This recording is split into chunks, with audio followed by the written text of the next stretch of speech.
Welcome back to the Cozy Vale. In today's video, I'm going to show you something a little bit different. I'm going to show you how I built my workstation, which actually turned out really well considering it was pretty much an accident. But before we get started, consider joining the Cozy crew by subscribing to the channel to see more cozy videos and tutorials. Now, let's get into the video. So I was looking for a way to get my starter home and pavilion together without it looking too derpy. So this is what I basically came up with. I first started the build off with 10 small stone blocks. Then I added another 10 in front of the first ones. I rotated the ones in front so they don't look all the same. That's personal preference, you can do as you wish, but I think rotating them breaks them up just a little bit. And don't worry if it's perfectly aligned yet or not, we'll do that in just a second. Now I'll take and build the sides up first. I'll use 2 stone walls and put them on top of each other. You may have to turn your grid off first though. In order to do this on PlayStation, it's R2. And then you should be able to snug the wall to the block a little bit better. Once I done one side, I moved over and done the second side the same way. I realized that it's not perfectly even, so I'm going to realign it by pressing my right joystick and hovering it over the middle of the build somewhere and just group everything together with L2 plus X. Now you should be able to move it wherever you wish.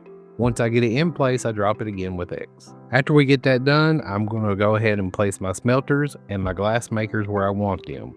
Since I have 2 heavy smelters, I figured I would put the glass maker in the middle of these. But it's honestly up to you how you want them. When you place them, make sure that you turn the grid off again so you can place them as far back on the block's edge so you won't clip your stone walls when you put them up. Taking some stone wall, I have 10 of them, I'm going to cover the front of the build so the smelters are hidden behind it. I also rotated these around as well, but again that's up to you. Now time to add my pavilion. With a press of the left joystick to open the home menu, press your square button to open the inventory.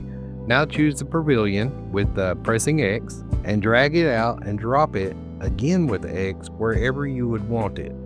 Ta-da! Time for the fun part. I start with 3 large Paltech wall vents, and I'll place them around head height, but it just depends on what you're going for, to be honest. Turning the grid off will make it easier to move these around to where you want them, and once you get them in place, you can actually call it done here if you want. I'll place a Paltech wall lamp at the top middle, just for looks basically, and then a Paltech wall clock in the middle above 2 of the vents. I didn't want it to look so symmetrical, so that's the reason I placed it here. So now I need to kind of figure out the center, so let's go ahead and put down some of our crafting stuff. I'll place my 3 seed makers down here as they will be out of the way for now. Making sure to push them back as far as possible with grids off. I then place a pallium chest at the end. I always like to keep a chest at every area of my plot so I don't have to run back and forth looking for stuff. And then I'll place one of my sawmills in the empty spot here. Then I'll place the other 2 sawmills on the opposite side in those slots. Again, make sure that you push it back as far as possible without your grids being on. This will now allow me to see where to place the large Paltech floor vent. If you are having trouble centering items, the big yellow lines on the grid will show you the dead center. I don't really want this to be centered, so what I'll do is I'll hit triangle, and these green lines will help us center items as well. However, since I don't want it centered, I'm going to move it up just a little bit, as you can see. That's about right, close enough anyway. Since I use my workbench the most, I figured it'd be the best to add it to the main front of our pavilion, since it's going to be constantly used. I'll use my loom to put it on the side, that way it kind of hides the build a little bit so you won't notice it. Then I'll place both of my glowworm makers in the middle, and then I'll place the modification bench in the front. I can now go back to laying out the forge itself. I'll take 3 long Paltech floor vents and lay out in front of each of the wall vents. I wanted it to look like the vents would catch anything blowing out of the forge itself. I then take 3 medium Paltech wall vents and place them below the large ones. Then we'll take 3 little ones but we'll rotate them upside down and place them below these. And just for one more option is if you have a Paltech pipe.